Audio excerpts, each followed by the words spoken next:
others is thanks to the Arizal. No one knew where any of these things were. The Arizal walked around Israel and showed people where things were at. This is Arizal, or many of the sages. So he was a very unique person.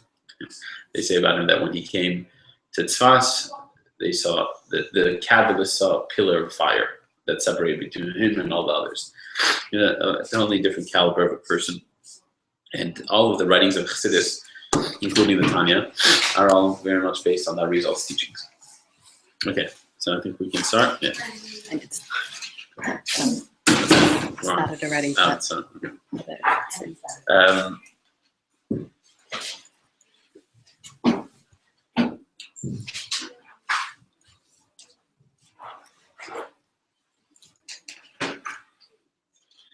So we're continuing our overview of the Tanya. We're trying to do this journey from chapter 1 to chapter 17, which is one section of Tanya. And we finished reviewing till chapter 5. And what we said till this point is, the author introduced us, he told us that every single Jew has two souls. One is an animal soul, and that animal soul, its drive in life is me, selfish, it's all about I. And the other soul is a godly soul, and it's totally selfless, and it's all about God. Those are the two souls that are operating inside us. And he began to describe the godly soul in more detail. He explained it's a part of God, or it comes straight from God. It's a piece of Hashem. It's a godly, it's not Hashem, but it's straight from Hashem. And he began to explain what a soul is. What do we mean by a soul? A soul is intellect and emotion. That is the structure of a soul. He said there's 10 bechines, 10 levels, but basically it breaks down to intellect and emotion. 3 intellectual and 7 emotional. So that the soul, the godly soul, what kind of things does it love? It loves God. And it has all, its emotions are all about God. So it has love for God, it has fear and awe of God, and so on. And why does it have love of God? Well, the emotions are children of the intellect. That's how the soul works. It's intellect and emotion. The emotion are products of the intellect. So it has love for God, this godly soul, because it meditates about the greatness of God and the love that God shows us. It has awe of God, also because it meditates about the greatness of God, and that can lead to awe. So the godly soul is a soul that uses its intellect and emotion, which is the structure of a soul, purely for God. And then he moved on to say that a soul doesn't only have 10 levels of intellect and emotion, but it also has 3 garments, as he called it. 3 garments. What are the 3 garments? Thought, speech, and action.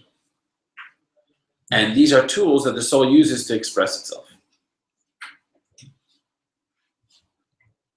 So when a soul loves Hashem, it will now act upon that. It will now think about Hashem. It will speak about Hashem and use its power of speech to say words that have to do with mitzvahs, to say the Shema, say words of Torah. And it will do mitzvahs. So these are tools of expression of a soul. Based on what the soul feels, it now acts. Thought, speech, and action, they're garments. And as he explained, that garments, the reason they're called garments, they're not part of the soul itself, is because they remain somewhat external to the soul. The soul, intellect, and emotion is who I am. The garments is what I do. There's who I am and there's what I do. And I can do things that are different than who I am. I can change what I do easily, even though it's not consistent at all with who I am. Just like regular clothes, you can change them. Clothes are not part of you. So they express you, but they're not part of you, and you can easily switch them. And the same is true with these garments of the soul. They express you. What you say is expressing your soul. What you think and what you do are all expressions of you, but they're not you. And therefore, as the example we gave is you can say 2 + 2 = 5, and you can think 2 + 2 = 5, even though you know that that's not true, because these are garments of someone external to you. So the soul, the structure of the godly soul is meditating about godliness and loving God, the intellect and emotion. And the garments are now doing thought, speech, and action of the 613 mitzvahs. Those are the garments of the godly soul. And the Alter Rebbe added a very unique and a chiddush, a novel idea, that the garments are in fact higher than the soul itself. Usually you think that the person inside the clothes is more important than the clothes that they're wearing. It says the Alter Rebbe, no, the clothes are actually a lot higher. The thought of words of Torah and the speech in words of Torah and the action of mitzvahs are infinitely higher, he says, than the soul itself. Why is that? Because the soul itself, as holy and pure as it may be, it's not God. It's a creation. Very lofty and pure creation, but it's not God. It's a piece of God. Whereas it's begeder nivra. It's referred to as a nivra. It's not actually Hashem himself. It's a godly soul. It's all about God. It's dedicated and devoted to God. But it's not Hashem himself. It's a nivra. I thought that there's creation and then soul between, not any kind. It's not part of the creation of the world. It's much higher than the world. But it's still in the gedder of a nivra. The neshama is called the nivra. It's not part of it's not greater. At least for our discussion. I mean, it's going to go deeper because inside the soul there's a deeper soul of the soul. But for our discussion, it's not actually Hashem. Whereas the Torah and the mitzvahs, they are Hashem. Hashem has put his essence into his Torah. He's put his essence into his mitzvahs. As we mentioned yesterday, Anochi is an acronym. The first word of the Ten Commandments, Anochi, is an acronym for Ano Nafshi Ksavis Yehavis. I put my soul into my writings. So therefore, when you do a mitzvah, you have God. No matter what mitzvah it is, it could be eating a matzah, it could be putting a coin in a charity box. But when you do that, you're now connecting with God. You have God. Whereas your soul, as high as it may be, is not God. It's pure, it's holy, it's godly, but it's not God. So when a person does a mitzvah, the garments of the godly soul, it's infinitely higher than the soul itself.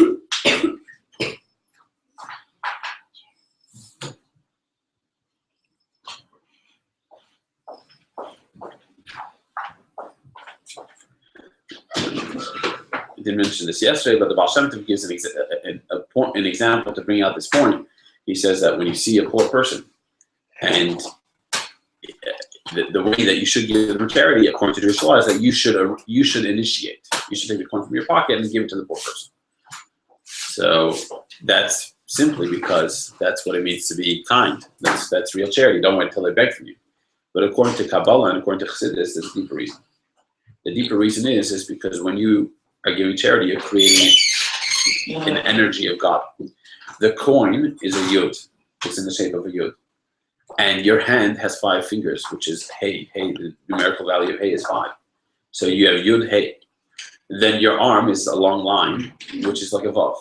And the poor person's hand is another hey. So when you give charity and you initiate, it's yud ke vav ke. You're taking God's name. You're creating God's name. Coin, hand, arm, and the next hand. Yud ke vav ke. Whereas if he puts out his hand first, then you start off the hey, and then yud, and then hey, and then vav. You're mixing up God's name. So there you see a little bit of what the power of a mitzvah. A mitzvah is an unbelievable energy, to the point that in Tanya, later on, the Alter Rebbe says that as an angel is not able to do a mitzvah, because angels see what's going on. We don't see what's going on, but they see. And when they do a mitzvah, they would totally expire. They couldn't handle the intense light of a mitzvah, because that's where God is present. As boring and as, empty or not exciting as it might be, a mitzvah has that. And because we don't see the light of it, that's why we're able to do mitzvahs. Like our curses are blessed. We can do mitzvahs and we can study Torah as much as we want because we don't feel the light. But as Rabbi Yitzchak would say, that if you would take one corner of tzitzis, not even a whole garment of tzitzis, but one corner, which is part of a mitzvah, and put it into Gan Eden, the whole Gan Eden would expire. The light would be way too intense for Gan Eden because there they see what's going on. They can't handle it. Whereas us, we don't see what's going on, so we can do plenty of mitzvahs. But the truth is, it's the most powerful oneness with God that you'll ever be able to experience. In the next world, you can't experience that. Life is about this world. Existence is about this world. The next world is reward. This is where real things happen. This is where you really can connect with God. And we explained that there's a difference between mitzvahs and Torah. Mitzvahs is the light of God, but it becomes like a garment around you. It surrounds you. Whereas Torah is a deeper level. Not only does it surround you, but it becomes food for your soul. Because just like when you eat food, it's digested within you. When you study Torah, it's like food of the mind. You digest the Torah in your mind, and that is godliness. It's a much deeper unity and oneness with God than even mitzvahs. But that's in more specifically. But in general, Torah and mitzvahs, there you have Hashem. And therefore, it's infinitely higher than the soul itself. So someone can tell you, I have a pure soul, I love God, I feel it in my heart, that's great. But you don't come close to a simple person who's not spiritual but did one mitzvah. They are infinitely higher than you. So that's what we discussed yesterday. Today we're going to move on to chapter 6.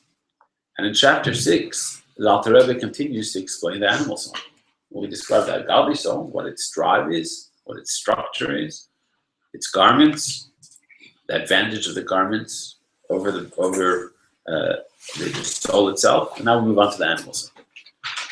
So the animal soul is also a soul, and a soul is intellect and emotion. So what kind of things does the animal soul love?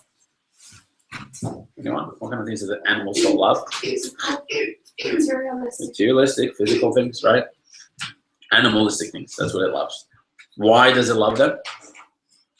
Why does it love physical, materialistic things? Or things that build its ego more? Or satisfy its ego more? Because it's all about ego. Why does it love those things? Why? Anyone? Don't be afraid to think because he feeds on this pleasure. Sorry? He feeds on these pleasures. It feeds on the pleasures, but how does the soul function? It's intellect and emotion, right? So,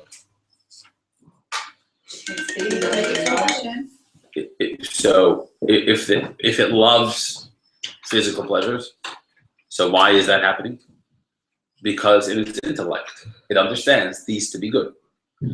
The emotions work with the intellect. So whatever the intellect sees as good, as pleasurable, as beneficial, that's what the emotion is going to go for.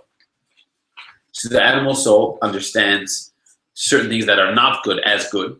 You know, like people have addictions. In their mind, they feel like this makes me feel good. I like it. And therefore they follow through with it. And they want it. So that's how the animal soul is. It desires things that are not healthy, that are self-destructive, that are materialistic. And that's because that's what it understands to be good. And it also fears things that it should not be fearing. All of its emotions are not in the right direction. What kind of things can you fear that you shouldn't fear?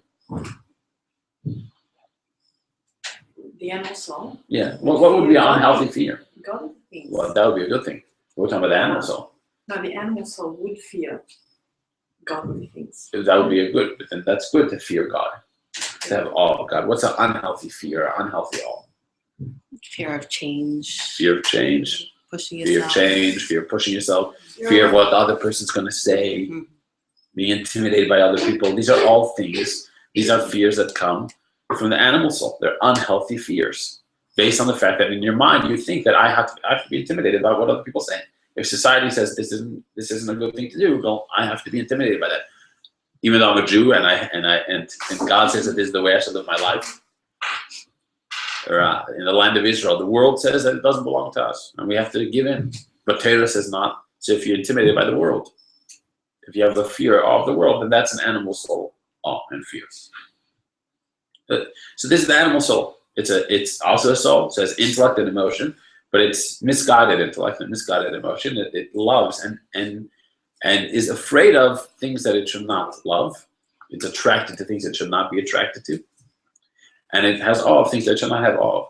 Like the Baal Shem Tov's father told him, just before he passed away, he was a little child, he said to him, Yisrael al tira, Yisraelik, don't be afraid of anything, except for God. The only thing that you should have awe of is God, nothing else. So if you have awe of anything else, that's an animal soul type of awe. What does it mean? I don't understand. Oh, that has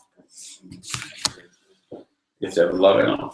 You're saying what does it mean to have fear of Hashem if you're supposed to love Him? Is that what you? Different kind of fear that the animal soul feels. It's a fear of the godly soul. It's not the same fear we're talking about. It's a different type of fear.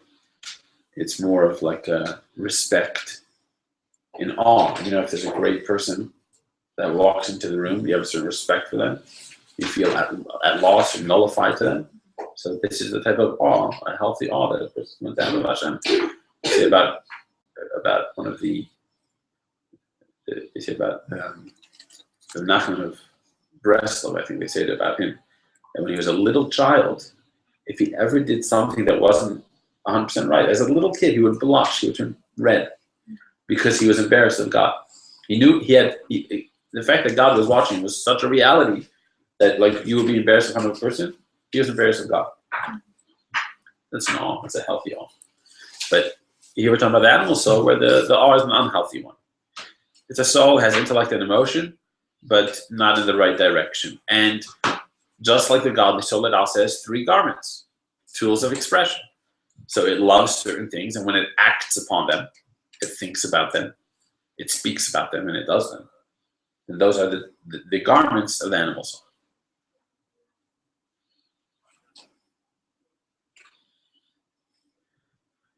Now, the Alter Rebbe points out something very important, which is also a big chiddush. Before you learn chassidus, a lot of people don't realize this, although it's in the code of Jewish law. It's straight out Shulchan Aruch, but nevertheless, it's something that maybe goes unnoticed. And that is that the garments of the animal soul do not need to be doing a sin. When a person does a sinful thing, that's certainly a garment or an expression of the animal soul, but it doesn't have to be that. It can even be something that's kosher, but not for the sake of heaven. Food that's kosher, but not for the sake of heaven. A relationship that's kosher, but not for the sake of heaven. Any kind of action, exercising, anything you do, sleeping, every act that you do, which is kosher. You're not doing anything against Torah, but it's not l'shem shamayim, it's not for the sake of heaven, then that makes it an animal soul expression. It's not godly. And as we said yesterday, that the negative realm is referred to as sitra achra, which sitra achra just means the other side. And that tells us that anything that's not holy is automatically the other side. Anything that you do that's not for the sake of heaven automatically becomes the other, an expression of the animal soul. You're totally kosher, with the best extra on it, but you're not doing it for the right purpose. It's an animal soul expression. Right now, your animal soul is taking over. You're expressing your animal soul. Now, there's still a big difference between a sin or something that's kosher but not for the sake of heaven. There is a big difference. What's the difference? So as we said, when we were speaking about the two souls that a Jew has, and we spoke about the difference between the animal soul of a Jew and the animal soul of a non-Jew, we explained that there's really three kingdoms, you can call them.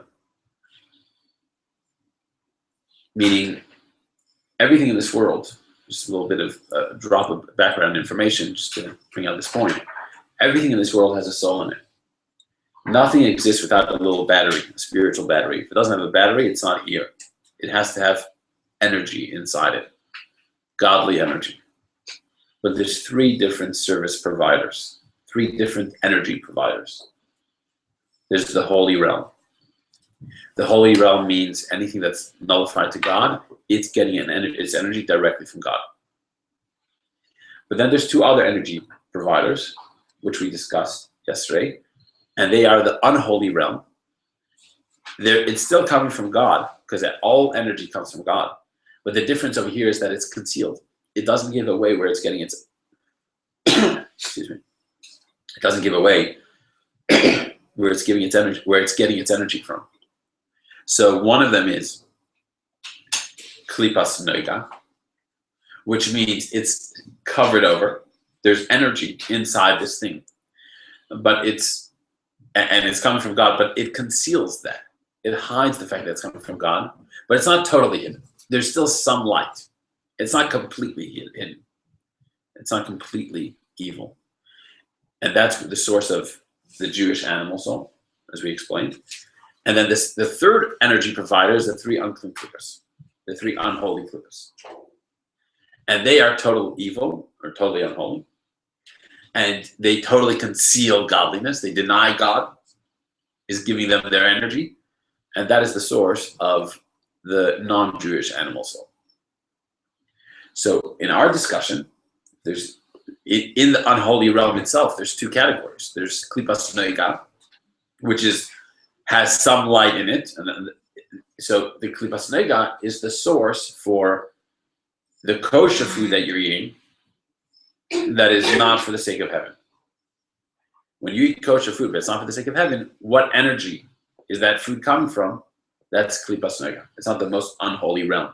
It's in the middle. It's still unholy, but it doesn't come close to when you eat non-kosher food or when you do something that's against the Torah. Then the energy of that activity is from the three unholy klippas, where there's total concealment of godliness. So, in other words, just to summarize what we just said, the expressions of the godly soul, its garments, are not necessarily sins. Thank you. The expressions of the animal soul, its garments, don't have to be sins. Even activities that are kosher, but they're not for the sake of heaven, that is also an expression of animal soul. However, it is not as bad as a sin, because it's an expression connected to the klipas noiga, the unholy klippa that still has some light in it, as compared to a sin, which is a much deeper impurity. It's an expression of the three unclean klippas. But both of them still remain God, animal soul activity.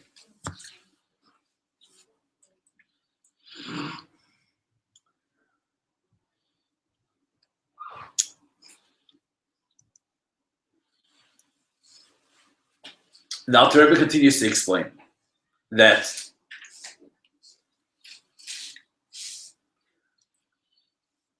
the person, the individual, can actually have an effect on this middle kingdom. This klipas noiga, this kingdom that's associated with unholiness, but still some light over there, you can actually have an effect on it. So anything that's kosher comes from this kingdom, comes from this energy provider. Anything that's kosher. Exercising, if it's in a kosher way, it's fueled by klipas noiga. Food, if it has a good hefsh on it, is fueled by klipas noiga. Your home, your car, your clothes. Conversation, anything that's okay, but not a mitzvah, comes from klipas noiga. It gets its energy from klipas noiga. And you have the power to have an effect on this. You can lift it up to the holy realm, or you can sink it down to the three unclean klippas. The whole kingdom of klipas noiga is in man's hands. It's in your power. You can move it. Well, spiritually clean, yes. By That's choice. right. Physically clean is for sure. L'shem shamayim, 100%. So it's basically just everything is just living with Hashem. Exactly. Everything you do. You can get your car clean just because you like to have a nice clean car. If it's not l'shem shamayim, then it remains klipas noiga. So what would be the solution? Okay, so whenever you engage something, that's from klipas noiga, right? So it depends on what your intention is. If you have no intention, let's say you're hungry and you wanted to eat something. You're hungry and you ate, and it was kosher. So you had no intention, you just hungry and ate. So then it remains klipas noiga. You haven't really moved it in one direction or another. It was an expression of your animal soul, but your animal soul is klipas noiga, and it was nothing moved. Even this bracha. A bracha, you're already doing something a little more. So you're talking about But we're kavanah.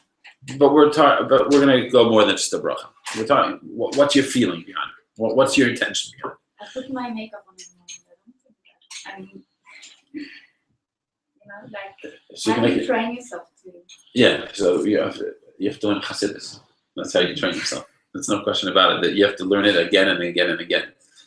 And the more you internalize this point, the more it becomes part of your life, and it uplifts your life. I'll just finish the point and bring out how it afflicts your life. So the point over here is that what's your kavanah? What's your intention? If when you eat this food, we'll take food as an example, and it's kosher.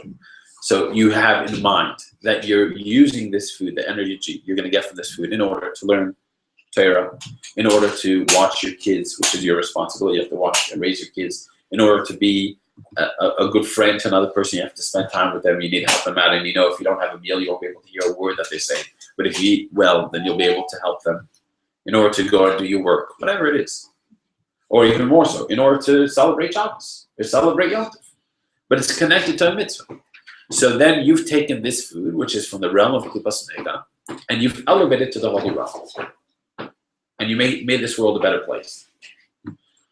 And Alter Rebbe says something fascinating in Tanya a little bit later, that it's not just this food. You cannot imagine how much of this world you've elevated by taking that piece of food, because this food was made in a factory. Let's say it's a food that's made in a factory. And that factory, there are a lot of people working there. And there's people who built the factory, and there's the lighting of the factory and the heating and where the lights were made. There's so many hundreds of thousands of people probably that have some part. It might be a minuscule part, but some part in that food being on your table now. On my shoulder. And all of that is on your shoulders. And when you had in mind the right thing in mind, and you ate this food with the right intention, then you've elevated the entire, everything connected to this food was just elevated to the realm of holiness. There can be someone on the other side of the world that was just elevated. Even Shabbat dress. And so with a car, if you're cleaning your car, so or let's just say a car, you have a car and you use it for holy things. You're not using it just because you want to have a nice car, but you use it because if you're L'Shem Shamayim, you do mitzvahs for your car, you live life for Hashem with your car, then everyone who is involved in putting that car is elevated. And the Rebbe, just one point. The Rebbe said to someone said, came into Yechidus and said to the Rebbe, I don't understand how the whole point is to elevate the whole world, right? But and it's the Jews who have to elevate it to the holy realm. What about the people in China? How do they get elevated? So the Rebbe said, you show me your jacket, the button. What does it say on the button? Made in China. There you go. You just elevated China. If you used your jacket for holy things, or your clothes, or your car, or whatever it is, for holy things, you've elevated not just your car, but everything connected to it.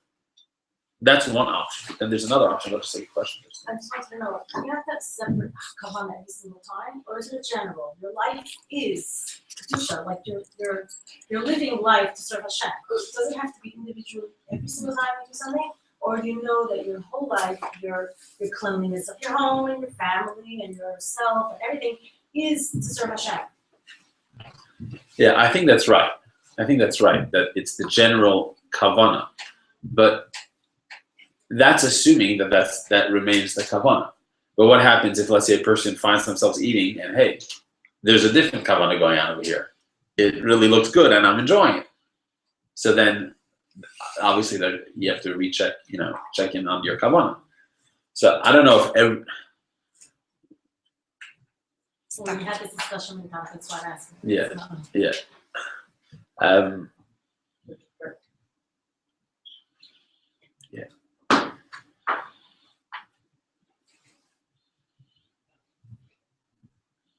I think you do yourself well by reminding yourself of the kavanah at least on a daily basis, if not more. Or at the end of the day. But then that's backwards working. We want you to, in the beginning of the day, everything should be with the kavanah. So let's say when you daven Shachris in the morning, and you think about that, this is what my life is for, and you can see if you're being honest about it, because you'll see the decisions you make. Let's say if you make a decision to eat unhealthy food as opposed to healthy food, well, what kind of kavanah is going on here? If the kavanah was right, I'm eating in order to serve Hashem, in order to be healthy. Why would I choose that food over the unhealthy one over the healthy one? So I have to check in on my kavanah. So I guess the more you remind yourself of it, the better. And Shachris and Chamarev, that's the point, to remind you 3 times a day to check in with your Creator. And then you have Kriya Shalom Mita. There's constant brachas before. We're constantly doing these to remind us of the kavanah. That's what we think. Yeah. So no one's going to argue that that's what the way it should be. Let's say like you have your car and then like you just have a car, but you're not doing anything holy with that. Does that mean that it's becoming like, it's not necessarily a sin? Right. That's klipas noga. It's the It's just neutral. it's neutral, but it's not really neutral because there's no such thing as neutral. Right. It's either holy or not. So it's from the not holy side, but it's not the three unclean klipas. It still has some light in it and can be elevated. So that when you use your car finally for a mitzvah, you will elevate it. So that's one option. If you eat the food or use the whatever it is for a holy thing, so then you've elevated it.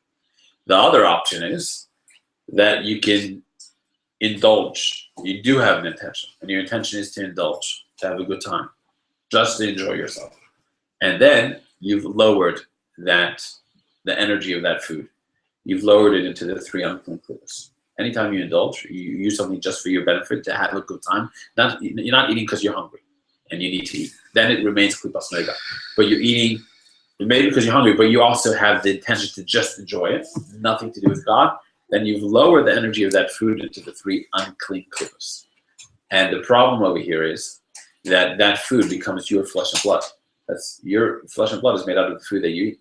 So that means part of you now is three unclean klipas. Well, like the wise food enjoyable. It should just be like we should just be eating bare minimum. Cucumber every day, all day. Yeah, that's it. As in like why should we enjoy it at all? No, not healthy.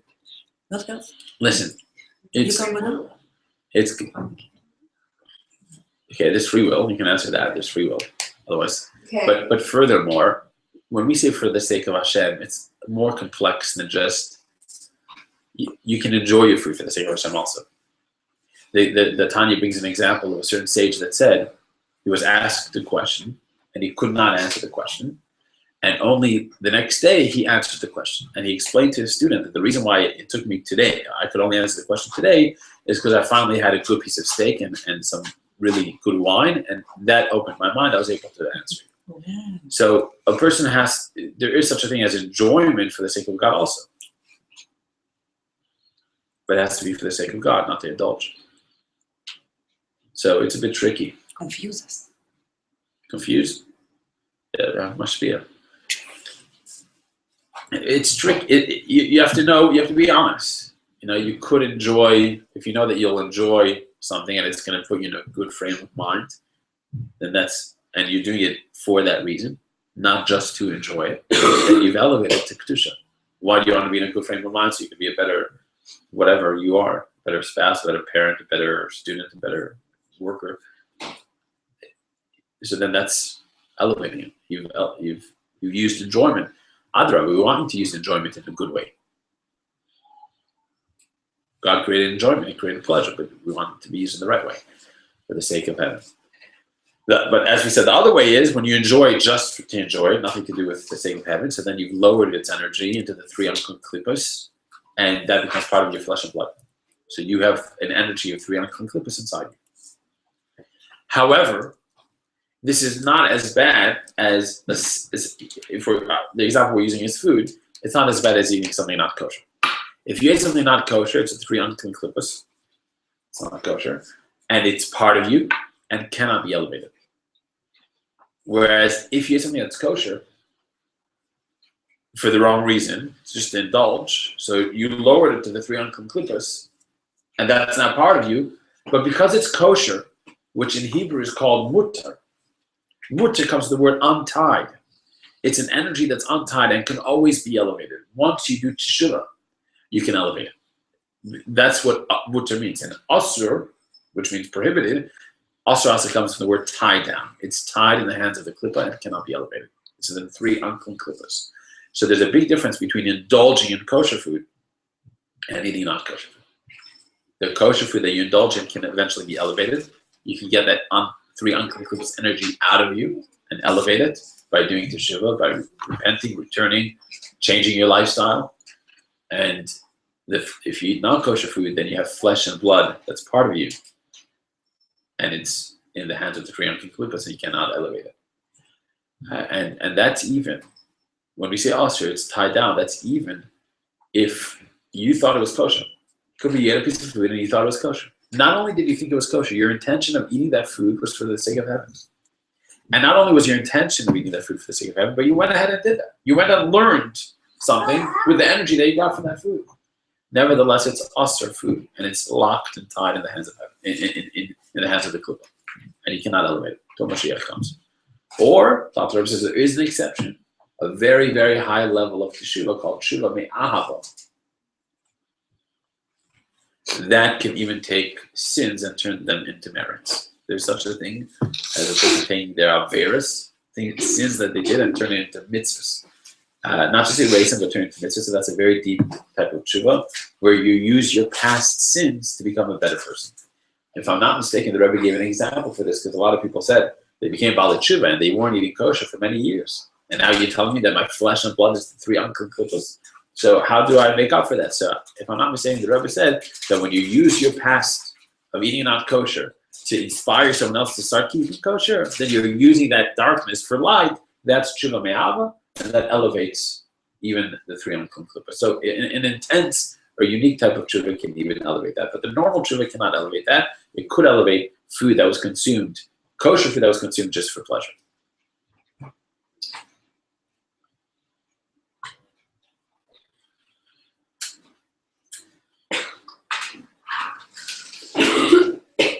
And based on this, we can understand. This is really the final point I want to say. Based on this, we can understand that the desire to sin, the desire for a person to do something that's sinful, is not a Jewish thing. Because sin comes from the three unclean klipas. So our animal souls, as we explained, come from klipas noga. So a desire to sin is not a Yiddish Yetzer Hara, it's not a Jewish Yetzer Hara, it's a Goyish Yetzer Hara. Because a Goy's animal soul comes from three unclean klipas. So a Goyish Yetzer Hara is to want to sin. A Jewish Yetzer Hara is only to want to have kosher pleasures. It's a Yetzer Hara, I want to indulge, but only in kosher things. That's a Jewish Yetzer Hara. Goyish Yetzer Hara is happy and wants to sin. That's totally foreign to a Jew. So how could it be that a Jew wants to sin? How could you have such a thing? If they have an animal soul, that's from the klipas noga. So it should not be attracted to the three unclean klipas, which is sin. How can you have such a thing? So the Alter Rebbe explains that the way it happens is because it starts with indulging in permissible pleasures. That's a Jewish Yetzer Hara. But as we said, that when you indulge in permissible pleasures, you take the energy of the food and put it at least temporarily in the three unclean klipas. So now you have a three unclean klipa energy in your body. You've introduced goyishkeit into your body. Anytime you indulge in food or any other thing that's kosher, but you're indulging, you're bringing three unclean klipas into your body. You're bringing goyishkeit into your body, and now you can desire sin. So it's not the way you're born originally, but you can introduce it into your system. And that's one of the reasons why it's brought in Chassidus that the beginning of all sin is the taivas ha'achila, is food, because it's a great way to get a person. Because it's kosher, it's 100% kosher. It doesn't seem that bad. It's not an outright avera, but when a person indulges in it, it introduces the three unclean klipas into their system, and then it brings the averas. So it's a good place for the Yetzer Hara to get a person, because you don't think it's that bad. But I guess what the Alter Rebbe is bringing out of here very clearly is that anything that's not for the sake of heaven is an expression of animal soul. And even when you start with light things, apparently, which klipas noga, it can lead to heavier things. So that really concludes his description of the animal soul. Just like by the godly soul, we explained the drive of the godly soul is selflessness for Hashem. We explained the structure of the godly soul that has intellect and emotion, thinking about the greatness of Hashem and loving Hashem or other emotions. And it has garments to express its love for God, which is the thought, speech, and action of the 613 mitzvahs. Those are the expressions of the godly soul. The same is true with the animal soul, that it has a drive, and its drive is selfishness. It's all about me. That's the core of the animal soul. And it has a structure, just like the godly soul. It's a soul. It has intellect and emotion, but intellect that likes and agrees with things that are not godly, and therefore the emotions are now attracted to unhealthy things and have fear of things that it should not have fear of. And that is expressed in its thought, speech, and action, in its garments. And as we explained, that its garments don't necessarily mean a sin, but even something that seems to be neutral, and it's kosher, and it's fine, but it's not for the sake of heaven. That is an expression of the animal soul. And just like we said about the godly soul, its garments elevate it to way higher than it is on its own. The godly soul is, the garments are godliness, Torah mitzvahs are godliness. The same is true with the animal soul, that its garments lower it much lower than it is on its own, as we just explained. That through indulging in physical pleasures, you get the three unclean klippas brought into your system. The animal soul is only klippas nega. So the garments bring it lower than it is on its own. Now that Dr. Rebbe explained these two souls and how they function, now in chapter 9, God willing we'll do tomorrow, we're going to speak about the battle between them, how they fight each other, what the battleground looks like, the encounter between the godly soul and animal soul, which we'll do tomorrow. Now, I just want to take a minute or two, and the Rebbe has an instruction. He taught us that in order to is the 9 days, and we're marking the time of the destruction of the Beis Hamikdash, and but we have the power to be involved in rebuilding it, and the way we rebuild it is nowadays, at least, through studying about it. So this is a very special time to learn about the Beis Hamikdash. When we learn about it, we're rebuilding it. I'm just going to take a minute or two just to learn at least one or two halachas so that we can be part of this mitzvah of the Rebbe. So these are the laws of the Beis HaBchira, the chosen house of God, the Beis HaMikdash, Perek Rishon, chapter 1. It's a positive commandment to make a house for God that is ready to bring sacrifices in it.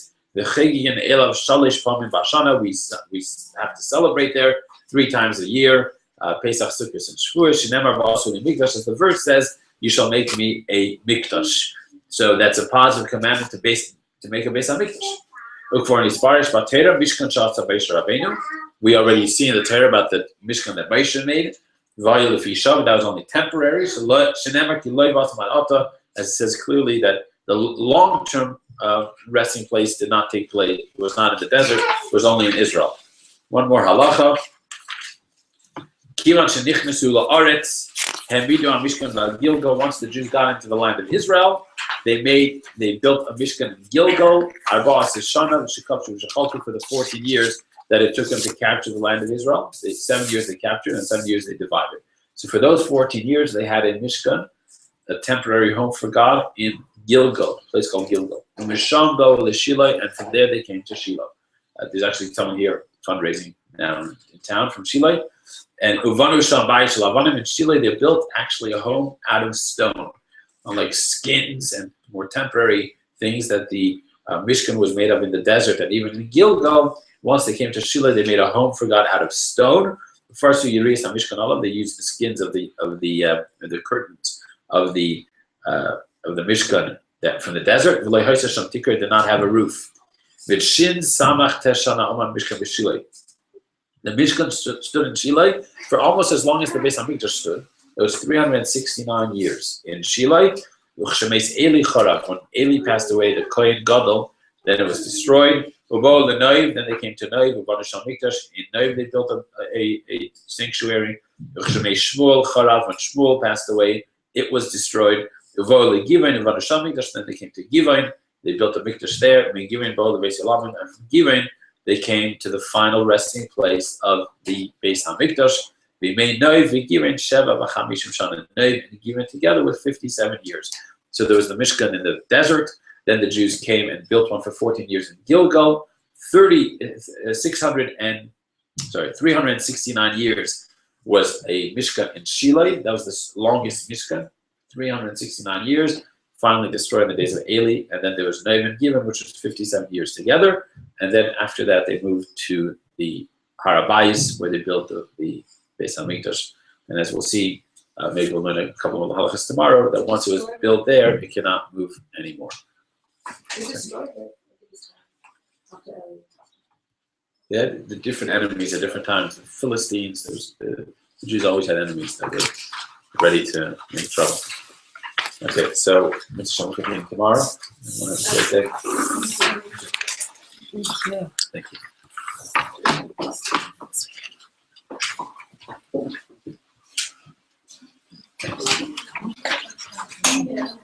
Yeah.